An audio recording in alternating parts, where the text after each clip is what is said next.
अस्सलाम वालेकुम। अच्छा, ये वीडियो मेरे आने वाले दूसरे भाइयों के लिए है कि जो इंटरव्यू के लिए परेशान हैं।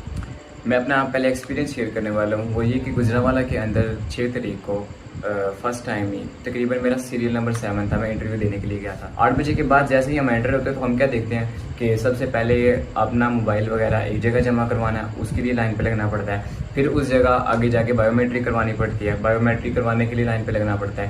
फिर उसके बाद आप कुर्सियों पे बैठ जाते हैं।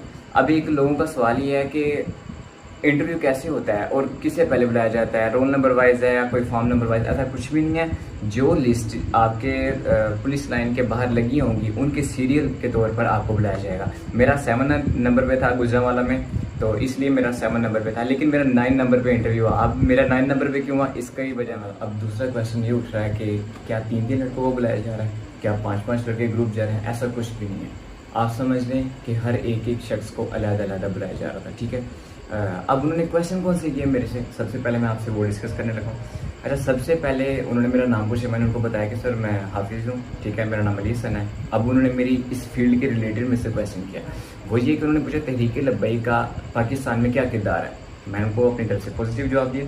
फिर उसके बाद उन्होंने मुझसे एक क्वेश्चन किया जो कि मुझे नहीं आया, तो वो नहीं मैं जानता उन्होंने कहाँ से क्वेश्चन किया।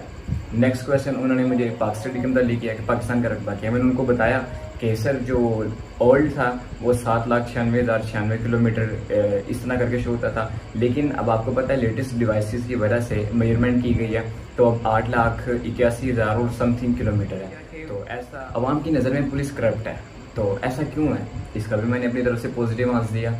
और नेक्स्ट उन्होंने क्वेश्चन किया है कि आप इसे ज्वाइन क्यों करना चाहते हो, तो मैंने इसका भी अपनी तरफ से पॉजिटिव जवाब दिया। एक और उन्होंने क्वेश्चन किया, वो मुझे नहीं आया, ठीक है। तो उसके बाद उन्होंने पाकिस्तान आइन का पूछा। अच्छा, मुझे मालूम भी था कि पहला आइन कब था, लेकिन सिर्फ मैं वहाँ थोड़ा सा घबरा गया था। कहते हैं ना लोगों की बातें सुन सुन के, तो मैं थोड़ा सा घबरा गया था, इसकी वजह से मैं उसका आंसर ना मेरे से गलत दिया गया। फिर उन्होंने मेरे फील्ड के मुतालिक पूछा कि आप क्या गेम खेलते हैं, फिर मैंने उनको बताया। फिर उन्होंने पूछा कि उसका करंट जो सा है चैम्पियन कौन जा रहा है, मैंने उनको वो भी बताया, वो भी मैंने ठीक जवाब दिया। उसके बाद उन्होंने मुझसे CPAC का सवाल किया। आप जानते हैं कि वो तकरीबन छोटी क्लासेस में पढ़ाया नहीं जाता, वो ज़रा बड़ी क्लासेस में पढ़ाया जाता है, इसलिए मुझे उसका आंसर नहीं आया। अभी ना मैं आपको 3 मिनट की कहानी सुनाता हूँ। वो ऐसा होता है कि ना तीनों जा रहे होते हैं एक जगह, ना रास्ते में एक गड्ढा होता है, तीनों उसमें गिर जाते हैं। तो अब उनकी जो फैमिली वगैरह है उनको पता लगता है, तो वो आर पार आके जमा हो जाते हैं। वो कहते हैं ओहो गड्ढा तो बहुत गहरा है, अब ये बेचारे कैसे निकलेंगे? उन्हें कहते हैं आप तो निकल ही नहीं सकते यार, क्या होगा यार, आप कैसे निकलोगे, आप उसके अंदर गिर चुके हो, अब तो बहुत मुश्किल काम है निकलना। होता क्या है कि उनमें से 2 मेंढक बहुत कोशिश करते हैं, करते रहते हैं, लेकिन कर करके थक जाते हैं और वो वहाँ ही मर जाते हैं। उनमें से तीसरा पहली बार कोशिश करता है, नहीं ऊपर आया जाता, दूसरी बार कोशिश करता है, नहीं आया जाता, तीसरी बार वो एक बड़ी सी छलांग लगाता है और वो बाहर आता है। तो सारे पूछते हैं कि यार आप कैसे बाहर आ गए हो, तो उन्होंने इतनी मेहनत की, वो नहीं बाहर आ पाए, आप कैसे बाहर आ गए हो? तो बड़े क्वेश्चन करते हैं, वो आंसर नहीं देता। अच्छा, तो सारे परेशान होते हैं, जवाब भी नहीं दे रहा, बाद में पता लगता है वो बहरा है। आपको पता है कि इस कहानी से हमें क्या सबक मिलता है?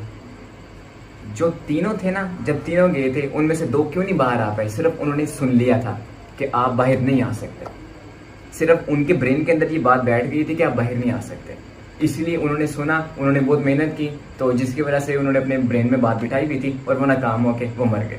और उनमें से एक जो बहरा था वो इस बात की कोई भी इस तरह की कोई बात सुन ना पाया और वो बाहर आके कामयाब हो गया।